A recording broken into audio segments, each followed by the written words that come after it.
Bueno, hermanos, hoy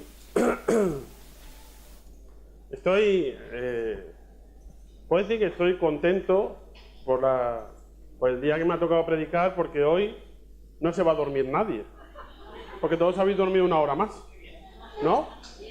Así que por ahí, por lo menos, mirad, vamos bien, ¿no? Bueno, hermanos, pues vamos a ir directos al turrón, que diría aquel, que luego seguro que queréis llegar a casa, comer y esas cosas. No sé a qué hora será, pero llegará. Bueno, hermanos, hoy pues, el Señor ha puesto en mi corazón a hablar de un tema que yo creo que es algo que todos en nuestra vida, en algún momento, pues yo creo que nos planteamos, o nos gusta, o querríamos conseguir, pero que creo que hay gente que sabe que lo ha conseguido, gente que quizá no lo ha conseguido y gente que, aunque lo ha conseguido, quizá cree que no lo tiene. Y vamos a hablar un poquito sobre el éxito, ¿vale? Y yo creo que éxito es una de las palabras que si tú le preguntas a cualquier persona, si tú le preguntas a alguien, cada persona te responderá una cosa diferente. Porque yo creo que de estas palabras que cada persona entiende de una manera. Y para cada uno el éxito será una cosa diferente. Pero pues me gustaría, con estas cosas me gusta hacerlo y suelo ir al diccionario a ver qué me dice.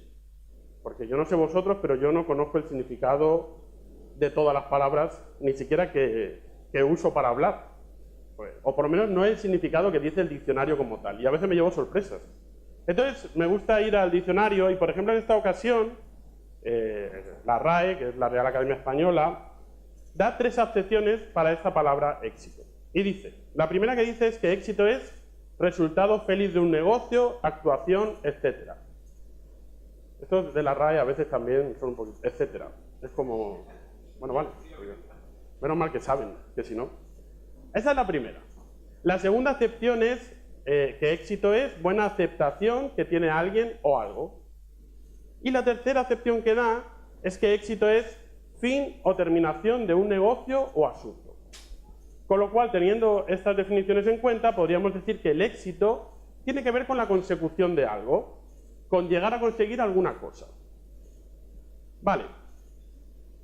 Eso es lo que nos dice el diccionario, pero estaréis conmigo, como decía antes, que el éxito es como un concepto bastante subjetivo y que cada persona puede entender de una manera diferente. Con lo cual podríamos decir que hay definiciones de éxito tantas como personas hay. Porque al final cada uno te dirá lo que él entiende por ese término, ¿no? Y por ejemplo he cogido algunos personajes famosos y la definición que ellos dan de éxito. Porque son interesantes. Por ejemplo, Winston Churchill dijo que el éxito es aprender a ir de fracaso en fracaso sin desesperarse. Y es interesante porque muchas personas cuando definen el éxito va muy acompañado del fracaso. Es algo que suelen manejar como dos caras de la misma moneda, ¿no? Michael Jordan dijo en un momento dado una definición parecida, que dijo, he fallado una y otra vez en mi vida, por eso he conseguido el éxito. Y un escritor y orador estadounidense que también da cursos de liderazgo en las empresas, que es John Maxwell, dijo, el éxito es conocer tu propósito en la vida, crecer hasta alcanzar tu máximo potencial y sembrar semillas que beneficien a los demás. Entonces, hermanos, podríamos estar leyendo definiciones del éxito toda la mañana, porque como digo, al final cada uno da su punto de vista sobre este tema, ¿no? Y lo entienden de una manera diferente. Y además, hoy a lo largo de la aplicación vamos a ver algunas otras cosas que podemos considerar que pueden ser éxito en nuestra vida. Pero por cerrar un poco esto, sí podemos decir que todos en algún momento nos hemos planteado qué es el éxito. Y yo creo que todos, en mayor o menor medida, queremos alcanzar ese éxito en nuestra vida. Queremos que nos vaya bien, ¿no? Y hoy voy a utilizar esas dos palabras, por decirlo así, el éxito y que nos vaya bien, como sinónimos. ¿Vale? Quizás no son sinónimos literalmente, pero me vais a permitir que hoy, durante la aplicación, cuando hable de ambas cosas, me estaré refiriendo a la misma cosa. ¿Vale? Entonces, una vez que hemos definido más o menos el éxito, más o menos todos, estoy seguro que en vuestra cabeza, pues al haber dicho esto, habéis pensado que es el éxito para mí. Creo que el éxito tiene también un antes y un después. Un antes de cómo llegamos a conseguir ese éxito. ¿Y qué hacemos para conseguirlo? Y un después que sería, una vez que lo he conseguido, ¿cómo lo gestionamos? Porque ahí seguramente, y hermanos, luego vamos a ver que esa es la parte más complicada de esto. Y entonces, para hablar un poco de este tema, este tema habla del éxito y el éxito en la Biblia, bueno, pues vamos a hablar de un personaje bíblico, de un rey, para ser más exacto, que nos va a servir un poco de ejemplo para reflexionar sobre esto.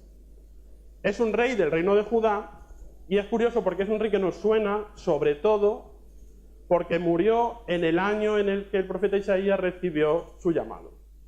Es decir, yo creo que hemos leído más el texto de Isaías 6.1 que luego el texto de Crónicas que vamos a leer hoy. Y es el rey Uzías, que en Isaías 6, en el llamado de Isaías, dice, en el año en el que murió el rey Uzías, pues eso lo hemos leído todos. Ahora, ¿cuánto vamos a leer hoy? Segunda de Crónicas 26, del 1 al 23. Y ese ya no sé si lo habéis leído tanto.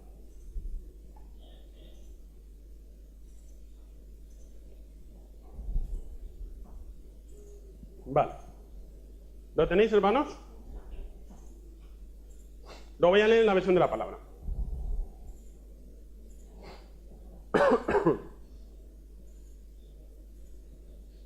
Dice, entonces todo el pueblo de Judá tomó... Vale. He dicho Uzías, que así lo dice la Reina Valera. En la palabra menciona a Ocías. Es la misma persona, ¿vale? Entonces todo el pueblo de Judá tomó a Ocías, que tenía 16 años, y lo proclamaron rey en sustitución de su padre Amasías. Azarías reconstruyó Eliad y la devolvió a Judá, una vez que el rey su padre descansó con sus antepasados. Ocías tenía 16 años cuando comenzó a reinar, y reinó en Jerusalén durante 52 años. Su madre se llamaba Jecolías y era de Jerusalén. Actuó correctamente ante el Señor, como su padre Amasías. Recurrió a Dios mientras vivió Zacarías, que lo educó en el respeto a Dios. Y mientras recurrió al Señor, Dios le dio prosperidad. Salió a luchar contra los filisteos. Derribó las murallas de Gad, Jabné y Asdod, y edificó ciudades en la comarca de Asdod y en territorio filisteo. Dios lo ayudó contra los filisteos, contra los árabes de Gur-Baal y contra los meunitas. Los amonitas le pagaban tributo y su fama se extendió hasta la frontera de Egipto, pues se había hecho muy poderoso. Ocías construyó torres en Jerusalén, sobre la puerta de la esquina, sobre la puerta del valle y sobre el ángulo, y las fortificó. Construyó torres en el desierto y abrió muchos pozos, ya que tenía gran cantidad de ganado en la Sefela y en la llanura. También tenía agricultores y viñadores en los montes y en las huertas, pues le gustaba la agricultura. Ocías tenía un ejército en pie de guerra, organizado en divisiones, según el censo elaborado por el escriba Giel y el comisario Maseías, a las órdenes de Hananías, uno de los oficiales del rey. El total de cabezas de familia era de 2.600 guerreros valerosos, que tenían bajo su mando un ejército de 307.500 guerreros esforzados, listos para socorrer al rey contra el enemigo. Ocías armó a todo el ejército con escudos, lanzas, cascos, corazas, arcos y hondas. En Jerusalén hizo construir catapultas inventadas por un experto para colocarlas sobre las torres y en los ángulos con capacidad para lanzar flechas y pedruscos. Su fama llegó lejos, pues recibió una ayuda portentosa hasta hacerse muy poderoso. Pero en la plenitud de su poder, el orgullo lo llevó a la perdición y se rebeló contra el Señor su Dios, entrando al templo del Señor para quemar incienso en el altar del incienso. Tras él entró el sacerdote Azarías, acompañado de 80 valerosos sacerdotes del Señor, que se enfrentaron al rey Ocías y le dijeron: Ocías, no te corresponde a ti quemar incienso al Señor, sino a los sacerdotes descendientes de Aarón, consagrados para ello. Sal del santuario, porque has pecado y no mereces tal honor del Señor Dios. Ocías, con el incensario en la mano, se encolerizó contra los sacerdotes y en ese momento le salió lepra en la frente allí mismo, ante los sacerdotes, en pleno templo, junto al altar del incienso. Cuando el sumo sacerdote Azarías y los demás sacerdotes lo miraron y se dieron cuenta de que tenía lepra en la frente, lo echaron inmediatamente de allí, y él mismo se apresuró a salir, consciente de que el Señor lo había castigado. El rey Ocías siguió leproso hasta el día de su muerte, por lo que tuvo que vivir apartado en una casa, pues como leproso tenía prohibida la entrada en el templo del Señor. Su hijo Jotán quedó al frente del palacio y gobernaba el pueblo. El resto de la historia de Ocías, de principio a fin, fue escrita por el profeta Isaías, hijo de Amón. Cuando Ocías murió, fue enterrado con sus antepasados en un cementerio de propiedad real. Por ser un leproso, su hijo Jotán le sucedió como rey. Y hasta aquí, hermanos, el texto que hoy me gustaría que pues nos adentráramos un poquito en él, ¿no? Pero antes de entrar en materia, sí me gustaría contextualizar un poquito el texto, porque creo que hay cosas interesantes, ¿no? Los libros de crónicas, hermanos, junto con los de Esdras y Nehemías, se escribieron después del regreso del exilio del pueblo de Israel en Babilonia. Por ello, la tradición judía cree que estos dos libros de crónicas fueron escritos por el propio Esdras, aunque no hay pruebas de que realmente eso fuese así. Pero como diría una persona que yo tenía cuando estudiaba, culturilla gratuita, ahí lo tenéis. Y al leer estos dos libros de crónicas, podría parecernos que tenemos un déjà vu, porque hay muchas cosas que ya hemos leído en los libros de Samuel y de Reyes. Sin embargo, hermanos, los libros de crónicas no son una copia de estos, sino que el estilo y los datos que aporta son diferentes. De alguna forma complementan lo que ya habíamos leído en los libros anteriores. Como yo creo que la mayoría sabemos, y si no, pues os lo voy a decir, bajo el reinado de Salomón, el reino de Israel se dividió en dos. El reino del norte, que se llamaba Israel, el reino del sur, que se llamaba Judá. Para ver esas diferencias que decía de crónicas con Samuel y Reyes, podemos fijarnos en que en este segundo libro de crónicas nos cuentan sobre los reyes que tuvo el reino de Judá. No se nos habla de los reyes del reino de Israel. Mientras que si vamos a Reyes, sí vamos a ver cómo se nos habla de todos los reyes, tanto los de un reino como los del otro, pero de forma más general. Por ejemplo, un ejemplo es la historia que hemos leído. Esta historia que hemos leído aquí en el segundo libro de Crónicas también se encuentra en el segundo libro de Reyes, el capítulo 15 del 1 al 7. Ahí nos cuentan la historia en 7 versículos, mientras que en el texto que hemos leído en el segundo de Crónicas tiene 23, lo cual nos da un relato más detallado. ¿Vale? Entonces, si queréis saber más diferencias entre uno y otro, ¿sabéis lo que tenéis que hacer? Apuntaos a Einstein. Había que meter ahí. No, pero es broma, hermanos. Claro. Vale, y entonces, el reino de Israel, que era el reino del norte, hermanos, se caracterizó porque no tuvo ningún rey bueno que siguiese los caminos de Dios. No hubo ninguno, fueron todos malos. Malos en cuanto a que ninguno siguió a Dios, ¿vale? Sin embargo, en el reino de Judá sí que encontramos que hubo de los dos. Hubo algunos que fueron buenos y otros que fueron malos, ¿vale? Y entre esos buenos encontramos a Uzías, que es considerado uno de los buenos. A pesar de lo que hemos leído, Uzías es considerado uno de los reyes buenos del reino de Judá. En el texto de Segunda de Reyes vemos que también se le conoce como Azarías, aparte de Uzías. Pero bueno, lo llamemos como lo llamemos, fue rey durante 52 años, aproximadamente entre los años 790 y 739 a.C. Y según hemos leído, hermanos, y ahora ya entrando poco a poco en materia, podemos decir que tuvo éxito en su reinado. Y esa es la parte en la que nos vamos a centrar hoy. Porque vamos a ver como tres partes bien diferenciadas de ese éxito. Por un lado, vamos a ver la naturaleza de ese éxito que tuvo, es decir, cómo llega o por qué decimos que tuvo éxito, el secreto de ese éxito, es decir, cómo llegó a conseguirlo, y el peligro del éxito que tuvo. Así que vamos a entrar directamente en el primer punto, que es la naturaleza de su éxito. Y vamos a intentar responder a esta pregunta de por qué estoy diciendo, y no me lo estoy inventando, que Uzías tuvo éxito en su reinado. Y el texto que hemos leído, hermanos, nos dice tres cosas por las que podemos considerar que el reinado de Uzías fue exitoso. La primera es que derrotó al enemigo. Dice el texto en los versículos, en cada punto voy a leer algunos textos y lo voy a leer en la versión de la Biblia que es mi Biblia de este año, que es la BLB.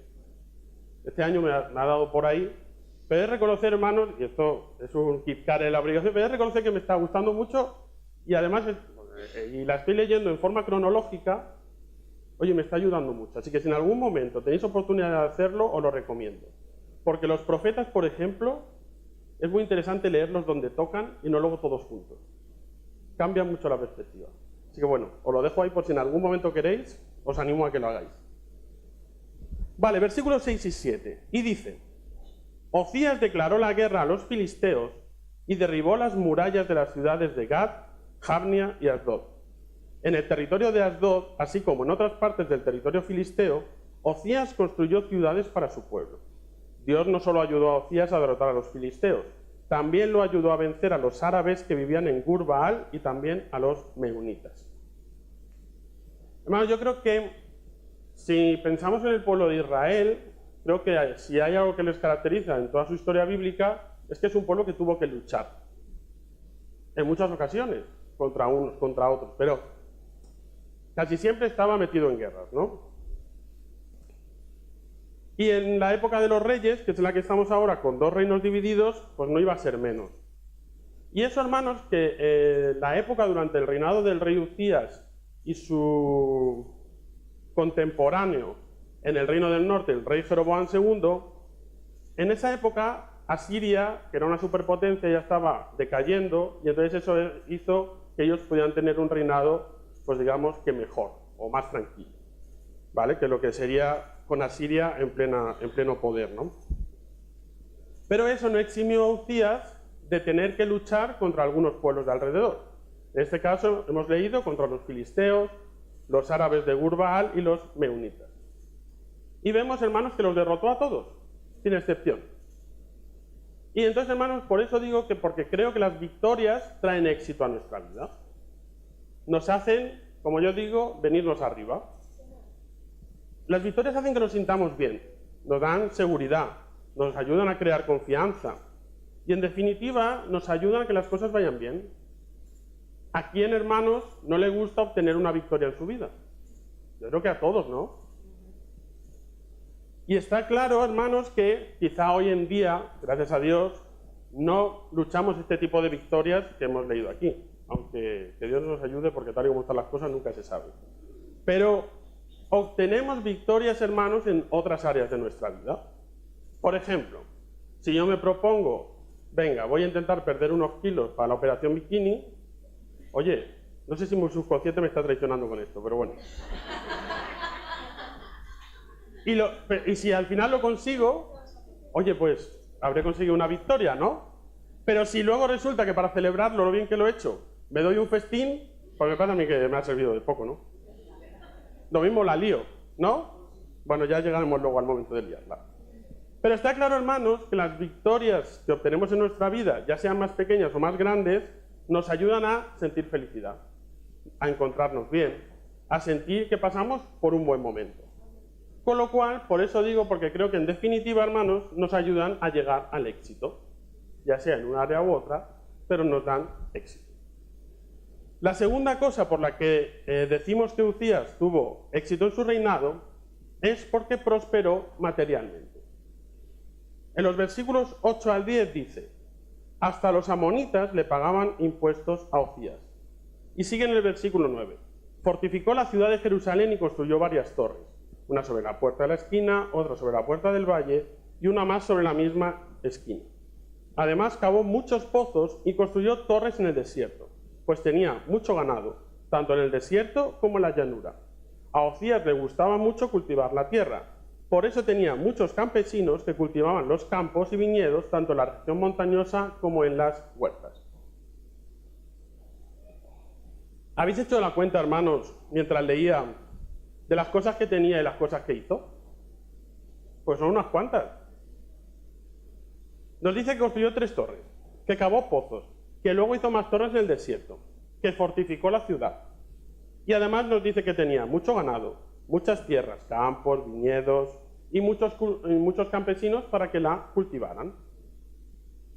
Y por si todo esto fuera poco, nos dice que hasta los amonitas, que era un pueblo enemigo, por decirlo así, le pagaban impuestos. O sea que lo tenía todo.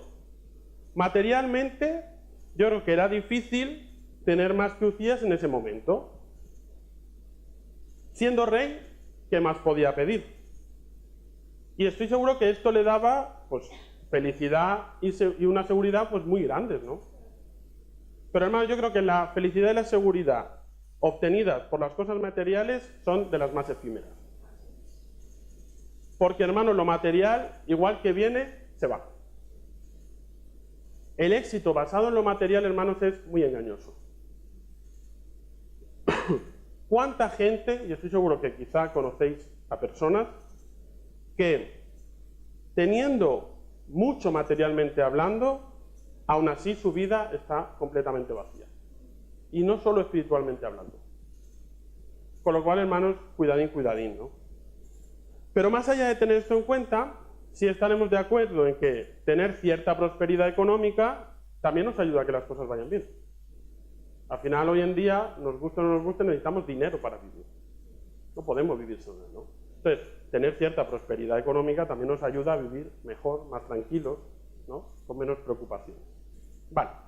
Y la tercera cosa que yo veo en este texto, y por lo que decimos que Ucías tuvo éxito, es que era respetado internacionalmente. El versículo 8 dice, donde hemos leído, hasta los amonitas le pagaban impuestos a Ucías, y dice, llegó a ser muy poderoso, y su fama llegó hasta las fronteras de Egipto. Y el final del versículo 15 dice, Dios hizo tan poderoso a Ucías que su fama se extendió por todas partes. Entonces yo creo que Ucías había conseguido lo que cualquier rey que se precie intentaba conseguir, y es reconocimiento y fama más allá de su propio reino. Y yo creo, hermanos, que es que no hay cosa que nos haga engordar más que cuando alguien viene y nos dora la píldora. Por esto se decía mucho en mi época, no sé si se sigue diciendo. Es decir, nos encanta que la gente venga y nos alabe. Y nos diga lo guapos que somos. Lo bien que me he vestido hoy. La corbata tan bonita que me he puesto. Lo bien que hablo, lo bien que tocamos. Nos encanta, ¿verdad que sí? Oye, nos hinchamos, me da gusto, ¿eh? Qué bien nos sentimos, hermanos, cuando alguien nos alaba. Y solemos olvidar, hermanos, que el ser humano tiene la dudosa capacidad de, igual que te sube, te baja. Y hoy te están diciendo lo bonita que es la corbata, y mañana están diciendo que corbata más fea. A veces con sentido, a veces porque has hecho algo que no les gusta y entonces te la lían, y otras veces sin ningún sentido, es decir, porque nos hemos levantado con el pie izquierdo y hoy te toca. Pero el ser humano es así. La fama y el respeto de los demás hacia nosotros solo nos ayudará, hermanos, a que nos vaya bien si somos capaces de gestionarlo correctamente. Si no, ya veremos luego que no nos llevará por bien. Entonces, estas tres cosas son en las que nos basamos para decir que el reinado de Ucías fue un reinado de éxito. Entonces, una vez que decimos, vale, tuvo éxito, la siguiente pregunta es, ¿qué hizo para conseguir ese éxito? Y eso es el segundo punto que vamos a ver hoy, que es el secreto de su éxito. ¿Cómo Ucías llegó a este punto de este éxito que podemos decir que tuvo? Y hermanos, por lo general, el éxito no es algo que en tu vida te vaya a venir por ciencia infusa, así directamente. No suele ser algo que venga solo, sino que solemos necesitar muchas veces, en muchas de las ocasiones también, ayuda para conseguirlo. Y aquí vemos tres clases de ayuda, o yo por lo menos veo tres clases de ayuda que Ucías recibió y que nos pueden ayudar a entender por qué disfrutó de este éxito en su vida, ¿no? La primera es que se ayudó a sí mismo. Y claro, me diréis, bueno, dicho así parece bastante egoísta. Pero me refiero más bien a que trabajó duro para conseguir lo que quería. En los versículos 8 al 10 que hemos leído antes, y no lo voy a leer otra vez, hemos visto todas las cosas que Ucías construyó. Todo lo que hizo. De alguna manera supo manejar bien la prosperidad económica que tenía para crear cosas que eran de ayuda para su pueblo. Vemos también más adelante que no se quedó ahí, sino que también dice que armó a todo su ejército, a todos los soldados, nos dice con escudos, con lanzas, casco, armaduras, arcos, es decir, estaban preparados 100% por si tenían que ir a la batalla. Y además dice que hizo construir catapultas. Me parecía interesante el texto porque tal y como dice la palabra parece como si fuera la primera vez que se construían, porque dice como un invento de alguien, ¿no? No he conseguido saber si es así a ciencia cierta, pero me parecía interesante tal y como lo decía, ¿no? Pero lo que sí tenemos claro, hermanos, es que Uzías se ocupó en trabajar en aquellas cosas que necesitaba mejorar en su ciudad. Cosas que luego serían también beneficiosas para el resto del pueblo. Y yo creo que eso también, hermanos, tiene que enseñarnos que si queremos conseguir algo en la vida, sea el área que sea, ya no es solo en lo espiritual, en general en tu vida y en la mía, si queremos conseguir algo, vamos a tener que trabajar duro para conseguirlo. Y hermanos, yo creo que no descubro la rueda con esto, pero yo creo que a veces nos olvida que las cosas no vienen solas. Requieren de nuestro esfuerzo, de nuestra dedicación. Yo creo que, hermanos, nos pasa con todas las cosas, y más si hablamos de las cosas de Dios. Cualquier profesional que se precie, ya sea Samuel o algún profesional parecido de su campo, te dirá que para conseguir cualquier cosa en la vida, hace falta esfuerzo, dedicación, paciencia, tesón, constancia. Son cosas que tenemos que tener en nuestra vida y que debemos de poner en práctica si queremos conseguir algo. Porque las cosas no vienen solas. Dios puede obrar milagros y creemos en ello, pero también aprendemos en la Biblia que hay una parte que nos toca y tenemos que trabajar. Así que esa es la parte que tenemos que poner nosotros en juego. La segunda ayuda que recibió vemos que fue ayudado por el propio pueblo. Los versículos del 11 al 13 dice: el ejército de Uzías era muy poderoso, pues tenía un gran número de soldados. Estaba bien organizado y tenía las mejores armas. El comandante Hananías ordenó al secretario Jehiel y al siervo Maasías que hicieran una lista de los soldados. Si pensáis en algún hijo, mira, aquí hay algunos nombres interesantes para ponerle. Tela. Y después nos da también una lista de cuántas personas componían el ejército y termina diciendo en el versículo 13 que estaban dispuestos a defender en todo momento al rey contra sus enemigos. Con lo cual aquí vemos que el rey no estaba solo. Porque, hermanos, difícilmente, por muy bueno que fuera Uzías, difícilmente él podría haber llevado a cabo todas las cosas que programó. Difícilmente podría haber construido todo lo que construyó, o labrar todos los campos que labró. Necesitó ayuda del pueblo para ello. Y también vemos que no estuvo contando uno a uno a la gente. El censo lo hicieron estos dos majetes, Jehiel y Maasías. No fue él contando uno a uno a la gente, sino que ellos le hicieron el censo y se lo dieron. Y además vemos que por muy fuerte que el rey fuese, por lo que decíamos, difícilmente va a ganar una guerra él solo. Necesitaba un ejército de gente que, como hemos leído, estaban dispuestos a defenderle en todo momento. Y yo creo también que esto tiene que enseñarnos, hermanos, que en un porcentaje muy alto de las ocasiones, por mucho que nosotros trabajemos, que es algo que tenemos que hacer, también vamos a necesitar ayuda de la gente que está a nuestro alrededor para conseguir las cosas que nos hemos propuesto. Y diréis, bueno, pues volviendo al ejemplo de antes, y si me pongo a dieta, ¿qué tiene que ver el resto de gente? Pues fijaos, la gente de tu alrededor, si sabe que estás a dieta y estás intentando adelgazar o lo que sea, sí te pueden ayudar. ¿Cómo? Pues no llevándote a comerte el festín de tu vida. O intentando pararte si en algún momento pues olvidas lo que quieres estar haciendo. O te están dando ánimo, te están ayudando. ¿Sí? Es decir, hermanos, tener ayuda es importante a la hora de conseguir los objetivos que nos propongamos en la vida.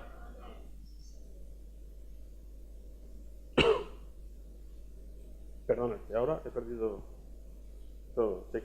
Es que no puede ser. Sí, la cosa es que encuentre la línea. No sé por qué ahora. Vale, sí, aquí. Aquí. Perdona, sí que la edad ya. Y hermanos, pedir ayuda es algo bueno. No caigamos en el orgullo del ser humano que nos hace creer que pedir ayuda es de débiles. Porque a veces es como que, no, es que si pido ayuda entonces ya parece que, hermanos, si tienes ciertos problemas o ciertas debilidades en tu vida o áreas, pide ayuda. Es lo mejor que puedes hacer. ¿Vale? Es más, yo creo que es valiente reconocer nuestras limitaciones y pedir ayuda para superarlas. ¿Amén? Y la tercera ayuda que recibió y diríamos que esta es la más importante, es que fue ayudado por Dios. No nos hemos olvidado de él. El versículo 5 dice: el profeta Zacarías le enseñó a Ocías a respetar y amar a Dios. Mientras el profeta vivió, Ocías se comportó bien ante Dios y por eso Dios lo hizo prosperar.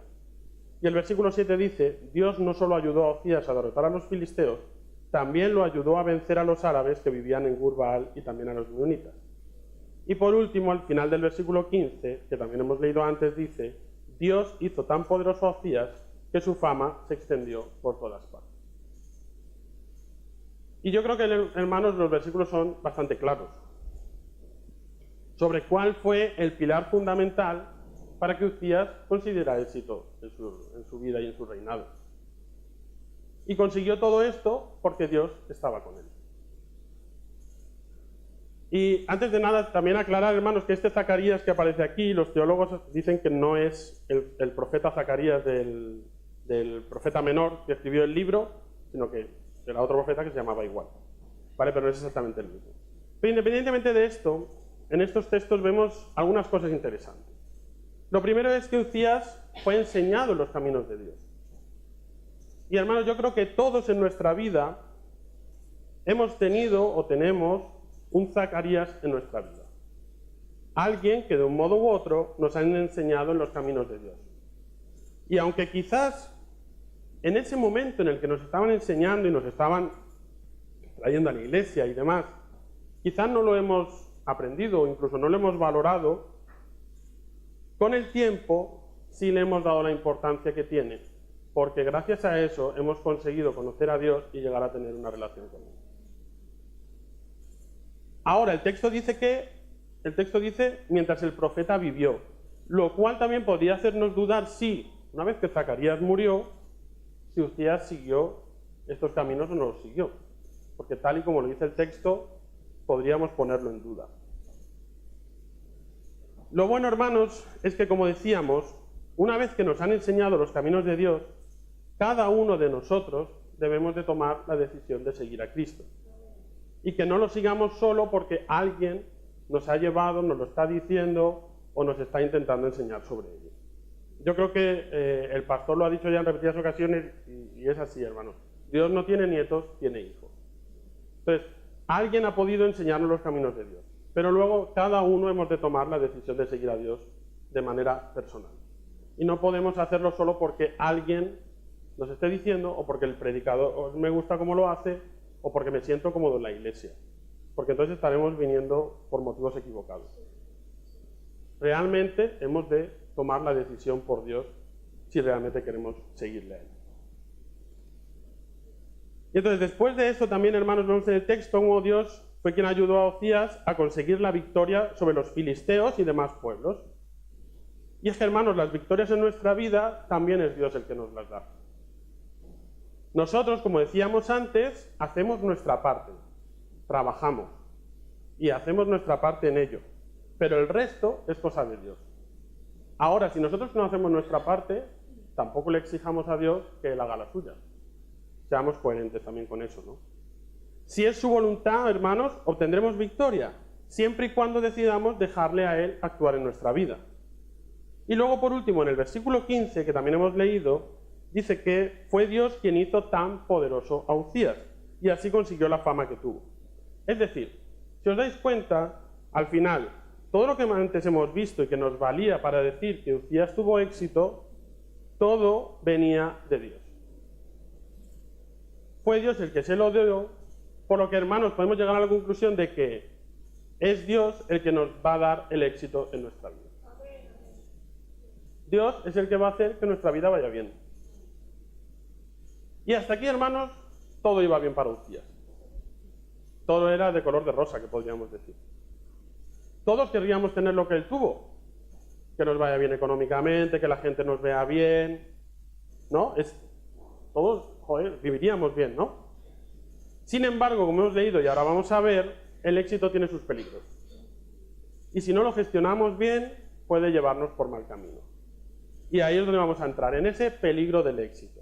Y a partir del versículo 16 vemos que el tono del pasaje cambia. Y la primera cosa que vemos que nos dice el pasaje es que se enorgulleció. Versículo 16 dice: Ocías llegó a tener tanta fama y poder que se volvió muy orgulloso. Y fue precisamente su orgullo lo que causó su ruina. Y aquí está un mal, hermanos, que creo que es la madre de muchos otros males, que es el orgullo. ¿Pero qué es el orgullo? Volvemos a este tipo de palabras que usamos mucho, pero que a veces no tenemos una definición clara de lo que es. Bien, pues la RAE dice que el orgullo es un sentimiento de satisfacción por los logros, capacidades o méritos propios o por algo en lo que una persona se siente concernida. Y hasta ahí podemos decir que el orgullo no es malo en sí mismo. Todos en algún momento nos hemos sentido orgullosos, ya sea por algo que hemos conseguido o orgulloso por alguien a quien queremos, que está a nuestro alrededor y que ha hecho. Oye, pues estoy orgulloso de lo que has hecho, ¿no? Y no hacemos nada malo por ello. Ahora, mirad la segunda acepción que da la RAE. Dice que el orgullo es arrogancia, vanidad, exceso de estimación propia que suele conllevar sentimiento de superioridad. Cuando el orgullo se convierte en esto, entonces es cuando es un problema. No por el orgullo en sí mismo, sino por el sentimiento que genera los actos que nos lleva a hacer.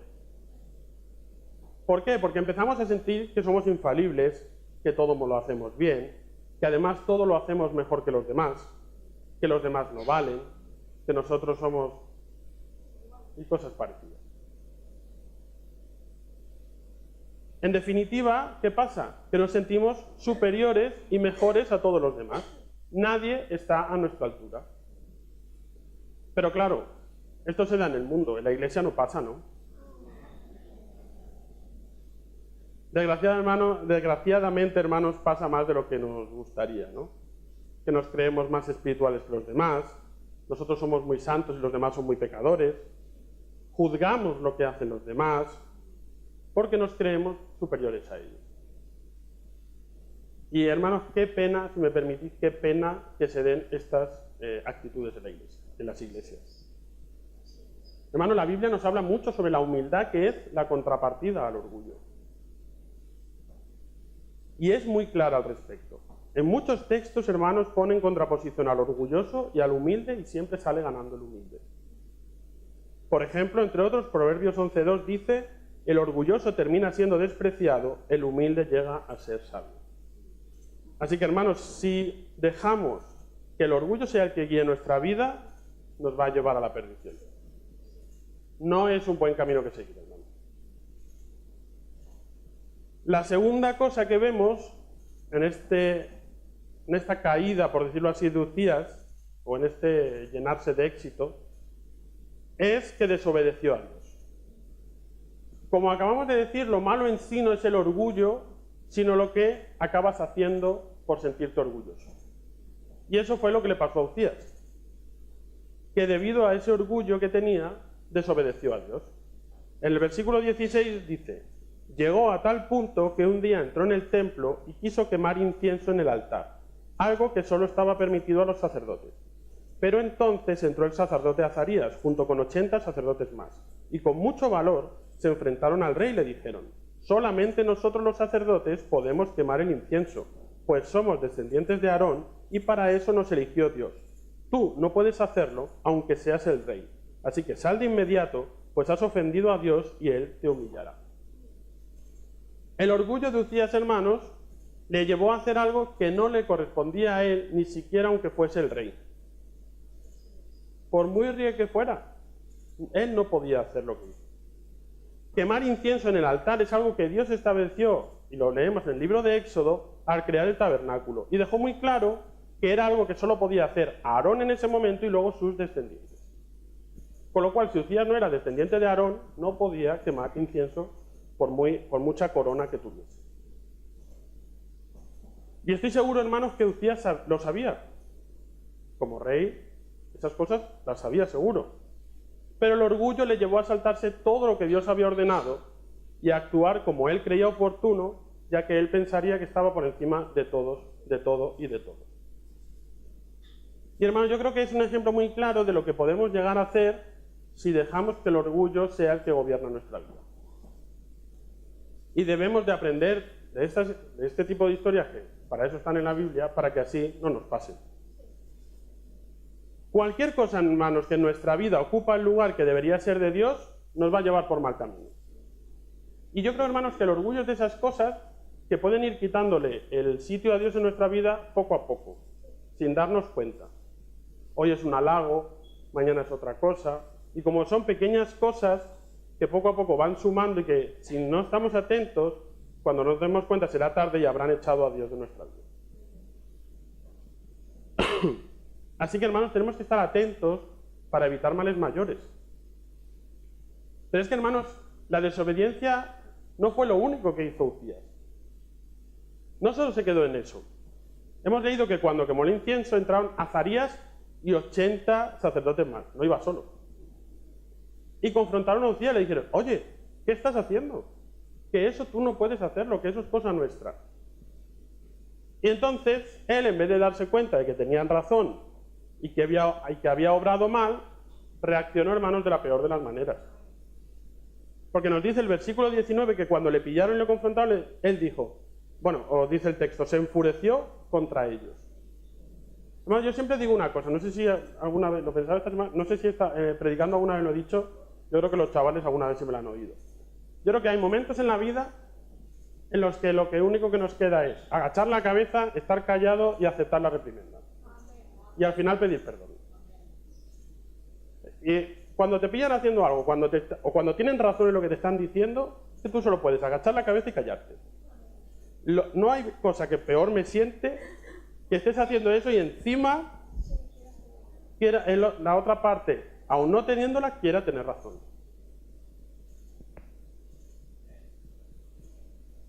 Yo creo que es de lo peor que hay, hermanos. Y este era uno de esos momentos para Uzías. Le habían pillado con las manos en la masa. Es que no es que alguien les hubiera contado, es que le habían pillado haciéndolo. Y él, en vez de decir, tenéis razón, me he equivocado, disculpad, no, encima se enfada. ¿Pero qué me estáis diciendo si yo soy el rey? ¿Vais a venir vosotros a decirme a mí algo?